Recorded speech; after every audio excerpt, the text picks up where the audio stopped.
Отопительный котел, газовая плита или водонагревательная колонка есть практически в каждом доме. Используя эти приборы, необходимо понимать, что газ – это источник повышенной опасности и требует особого внимания. При эксплуатации оборудования периодически должны осматривать специалисты газораспределительной компании. Просьба организовать работу по информированию жителей многоквартирных домов о необходимости соблюдения правил по безопасному пользованию газом в быту, в том числе и недопущению случаев нарушений правил по установке газоиспользующего оборудования незаводского изготовления, самовольной установки такого оборудования, подключение газоиспользующего оборудования к дымовым каналам с использованием несоответствующих области применения дымоотводов. Совещание проводится в рамках поручения главы региона Махмуда Али Калиматова по разъяснению гражданам, а также управляющим компаниям правил организации и эксплуатации газового оборудования в многоквартирных домах. Насколько проблема в Ингушетии актуальна,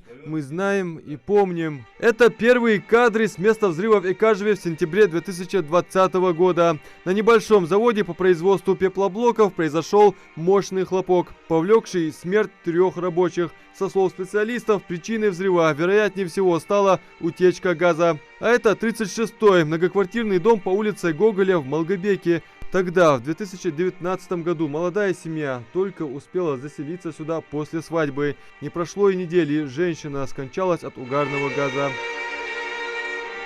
Трагедия застала и семью Олеговых из Кантышева. 19 октября 2021 года в результате хлопка газовоздушной смеси с ожогами в детскую республиканскую больницу были доставлены на тот момент 4-летняя София, Саид, годом младше, и 6-месячный Ибрагим. От полученных травм и ожогов позже скончалась мама. Если в каждом случае разбираться подетально, выходит, что где-то семья при установке котлов прибегла к услуге некомпетентных сварщиков, а в домах, где отсутствует дымоход, некоторые умудряются устанавливать газовые колонки, пуская копоть в вентиляцию и, соответственно, наполняя соседние квартиры ядовитым веществом. Установка внутридомового газового оборудования кустарным способом может слишком дорого обойтись. Узнать, насколько все плачевно, можно просто вбив в поисковик «Ингушетия. Угарный газ». Самые последние сводки значатся февралем текущего года. Причины разные: банальная халатность, непросвещенность в этом вопросе, желание некоторых сэкономить. А всего-то и надо составить договор о внутридомовом газовом обеспечении, предоставив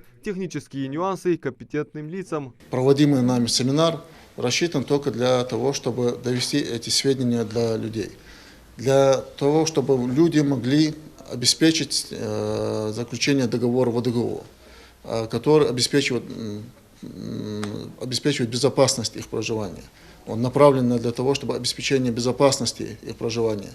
Он направлен на того, чтобы использование газа, который использует бытовая техника, которая использует газ, она была сертифицирована, что эта техника, чтобы она соответствовала, чтобы ее систематически проверяли специализированные организации.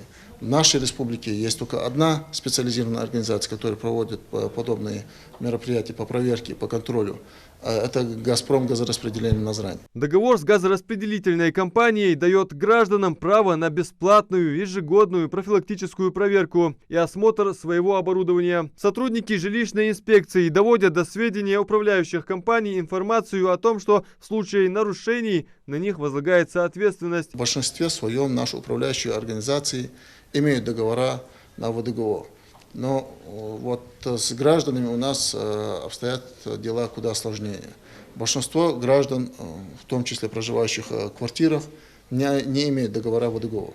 Поэтому наша сегодняшняя цель, основная цель, донести эту информацию, важность и необходимость заключения этих договоров на техническое обслуживание газового оборудования. Адам Мережков, Хамзат Халухоев, Новости 24.